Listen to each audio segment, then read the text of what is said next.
लड़की जो लगभग बेसुध अवस्था में थी, सड़क पर बस यूं ही पैदल चली जा रही थी और लगभग उसने चलते चलते 6.5 किलोमीटर का सफर तय किया था। और जिस हालत में उसने सफर तय किया था, अगर अंदाजा लगाते हैं तो करीब 2 घंटे तक वो पैदल चलती रहती है। ये उस एरिया की बात है जहां दिल्ली में सारा दिन लोग इधर उधर जाते रहते हैं, भीड़ भाड़ वाला इलाका है। पुलिस तैनात रहती है, यहाँ तक कि हर जगह सीसीटीवी कैमरे से चेकिंग भी होती रहती है, लेकिन किसी की भी नजर इस लड़की पर नहीं पहुंचती। तभी एक फुटपाथ के किनारे वो लड़की बेसुध अवस्था में पड़ी थी और तभी एक जो रिटायर्ड ऑफिसर थे वहां से निकल रहे थे। भले मानुष थे और उनकी नजर इस बच्ची पर पड़ती है और वो उस बच्ची के करीब जाते हैं और करीब जाकर जब देखते हैं कि उस बच्ची के शरीर पर तो आधे से ज्यादा कपड़े नहीं है और ऊपर से उसके प्राइवेट पार्ट से लगातार खून बह रहा है। उन्हें ये समझने में बिल्कुल देर नहीं लगती कि इस बेटी के साथ जरूर कुछ गलत हुआ है और इसकी सूचना वो तुरंत ही पुलिस स्टेशन को देते हैं। पुलिस की टीम वहां पर आती है और उस बच्ची को लेकर एम्स हॉस्पिटल में एडमिट कराती है। बच्ची बेसुध थी, कुछ बोलने की कंडीशन में नहीं थी। ट्रीटमेंट वहां शुरू होता है, लेकिन वो बच्ची अपनी जुबान से एक शब्द नहीं बोल रही थी।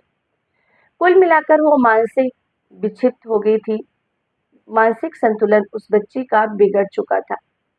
डॉक्टर अपनी तरफ से पूरी कोशिश करते हैं, लेकिन फिर भी कोई फायदा होता नजर नहीं आता।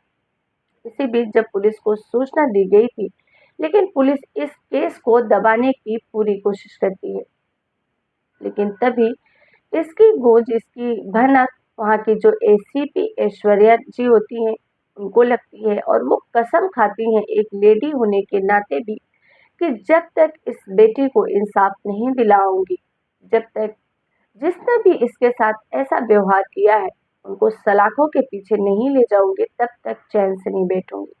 और इसके लिए वो अपनी टीम बनाती हैं और टीम में सभी लोगों से यही कहती हैं कि मेरी टीम में सिर्फ वही लोग शामिल हो जो मेरे साथ दिन रात काम करने के लिए तैयार हो। किसी को कोई छुट्टी नहीं मिलेगी, किसी का कोई रेस्ट टाइम नहीं होगा, किसी का कोई ब्रेकफास्ट लंच टाइम नहीं होगा। और ऐसा करके वो टीम तैयार की जाती है। अब हॉस्पिटल में इलाज चल रहा था। एक तरफ जहां लड़की मानसिक डिस्टर्ब हो चुकी थी, कुछ बोल नहीं रही थी, वहीं दूसरी तरफ उसके शरीर से इतना ज्यादा खून बह रहा था कि अगर वो इंसान की नजर उस बच्ची पर नहीं पड़ती और वो उस समय पर हॉस्पिटल नहीं पहुंचती तो शायद उसकी मौत हो जाती। सभी जद्दोजहद में लगे थे कि आखिर इसके गुनाहों को कैसे पकड़ा जाए, जो जो भी गुनाहगार है, क्योंकि लड़की कुछ बताने की कंडीशन में नहीं थी। तभी एसीपी ऐश्वर्या जी के दिमाग में एक ख्याल आता है और वो एक पुलिस ऑफिसर को ही, लेडी पुलिस ऑफिसर को सादे कपड़े पहनाती हैं और उस बच्ची की देख रेख में भेज देती हैं। और वो ऑफिसर बच्ची से बहुत प्यार से बात करती हैं, बहुत अच्छे से उसकी देख रेख करती हैं, उसकी ज़रूरत की जो भी चीज़ होती है उसका बहुत ख्याल रखती हैं। और ऐसा देखकर उस बच्ची के मन में शायद ये आ जाता है कि ये मेरा कोई अपना है, मेरा इतना ख्याल रख रहा है। और तब जाकर बच्ची एक दिन जोर जोर से रोने लग जाती है, फूट फूट कर रोती है।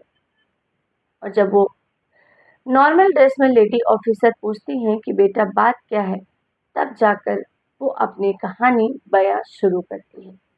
दोस्तों, ये जो सच्ची घटना आपको सुनाने जा रही हूँ, ये है राष्ट्रीय राजधानी दिल्ली के काले खां इलाका की और बात है 11 अक्टूबर 2024 की। जिस बच्ची के साथ गलत हुआ था वो बच्ची दरअसल रहने वाली उड़ीसा की थी और उड़ीसा में उसने MSW यानी कि master of social work MA में इसने कोर्स किया था, जो कि समाज की सेवा करने के लिए कोर्स किया जाता है। चालू करने के बाद उसने नर्सिंग किया था और नर्सिंग के दौरान दिल्ली के रहने वाले एक दोस्त से इसकी बात होती है और वो दोस्त उसको कहता है कि तुम दिल्ली आ जाओ, उड़ीसा में रहने से तुम्हारा करियर आगे नहीं बढ़ सकता। यहाँ दिल्ली में कई सारी अपॉर्चुनिटी मिलेगी तुम्हें, जिसमें तुम अच्छा कर सकती हो।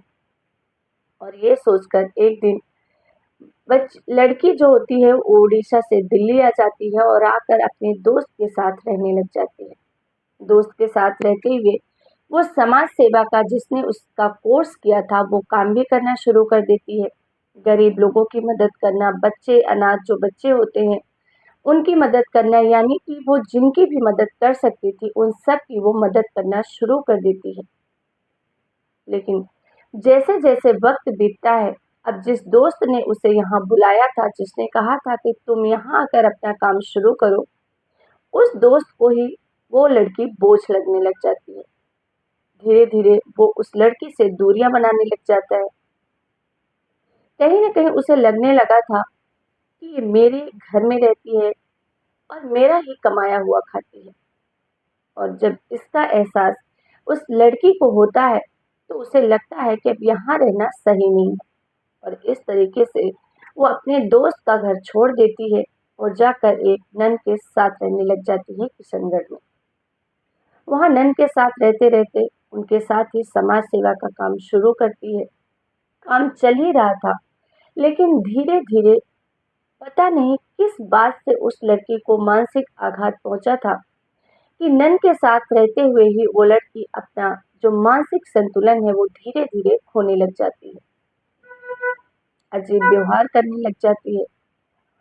इसकी सूचना नन को भी रहती है, लेकिन वो अपनी तरफ से जितनी कोशिश कर सकती थी उसे समझाने का कोशिश करती है।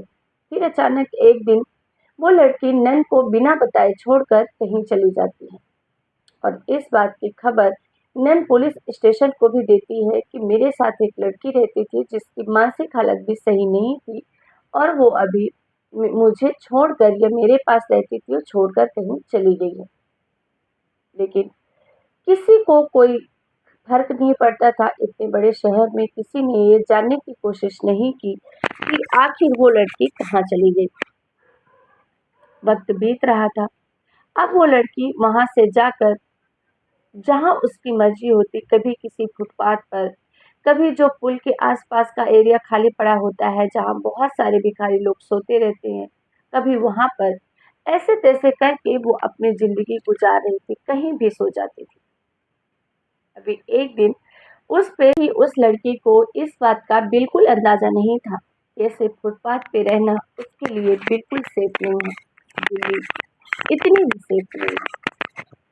तभी 10-11 अक्टूबर की बात है। रात के करीब 9 बजे के आसपास जब वो एक फुटपाथ पर बैठी हुई थी, उसके पास दो व्यक्ति आते हैं और उससे कहते हैं कि तुम मेरे साथ चलो, और वो उसे ले जाकर जहाँ मेट्रो बन रहा था, मेट्रो की गाड़ी चलती है, वहां पर एक झाड़ी होती है। कई सारी झाड़ियां होती हैं, लेकिन वहां पर एक झाड़ी के पास वो दोनों व्यक्ति उसे ले जाते हैं, और वो दोनों उस बच्ची के साथ सामूहिक बलात्कार करते हैं जब तक कि उनकी इच्छा पूरी नहीं हो जाती। वो संतुष्ट नहीं हो जाते, उसका रेप करते रहते हैं।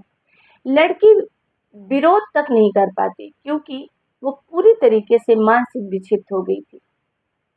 तभी एक ऑटो वाला वहां से गुजर रहा था।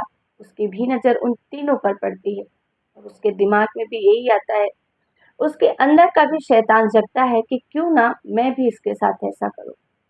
और वो वहां जाता है और वो उस बच्ची को साथ ही उन दोनों दरिंदों को तीनों को अपने ऑटो में बिठाता है, और तीनों को बिठाकर वो एक सुनसान जगह पर ले जाता है, और वहां जाकर उस लड़की के साथ वो तीनों दरिंदे फिर से मन मर्जी करते हैं, उसका रेप करते हैं। और काफी देर तक ये चलता रहता है जब तक कि वो पूरी तरीके से संतुष्ट नहीं हो जाते, और उसके बाद वो तीनों वहां से निकल जाते हैं और वो लड़की को वहीं छोड़ देते हैं। लड़की को ये सूझ तक नहीं थी कि वो किस अवस्था में है, उसके तन पे कपड़े हैं भी या नहीं। बस वो जिस कंडीशन में वहां पड़ी थी, पहले तो काफी देर तक वहां पड़ी रहती है, और जब उसे होश आता है तो वहां से वो पैदल चलना शुरू कर देती है, और करीब 2 घंटे तक पैदल चलती रहती है और एक जगह वो बेसुध अवस्था में पड़ जाती है और तभी इस भले मानुष की नज़र उस बच्ची पर पड़ती है और वो पुलिस को इन्फॉर्म करते हैं और साथ ही उस बच्चे का इलाज शुरू हो जाता है। खैर, जो एसीपी ऐश्वर्या जी थी, उन्होंने कसम खाई थी कि इन दरिंदों को कड़ी से कड़ी सजा दिलानी जाएगी। हालांकि उनकी कोशिश रंग भी लाई। उन्होंने पुर कई कई 100 सीसीटीवी कैमरे खंगाले, कई सारे भिखारी कबाड़ी जो भी फुटपाथ पे रहते थे उन सब से बातचीत की, कई सारे ऑटो वालों से बातचीत की, उनको रिमांड पर लिया गया और तब जाकर उनके हाथ सफलता भी मिली और वो तीनों दरिंदे जिसने उस बच्ची के साथ हैवानियत की थी, वो तीनों पकड़े गए। ये जो घटनाक्रम था वो निर्भया केस की याद दिलाता है। इसी दिल्ली में निर्भया केस हुआ था जिसने पूरे देश के लोगों का दिल दहला दिया था और ये घटना भी कुछ उससे कम नहीं है। निर्भया केस के हत्यारों को तो सजा मिल चुकी थी, लेकिन क्या इस बेटी को भी इंसाफ मिलेगा? क्या इन दरिंदों को भी फांसी की सजा दी जाएगी? ये तो आने वाला वक्त ही बताएगा।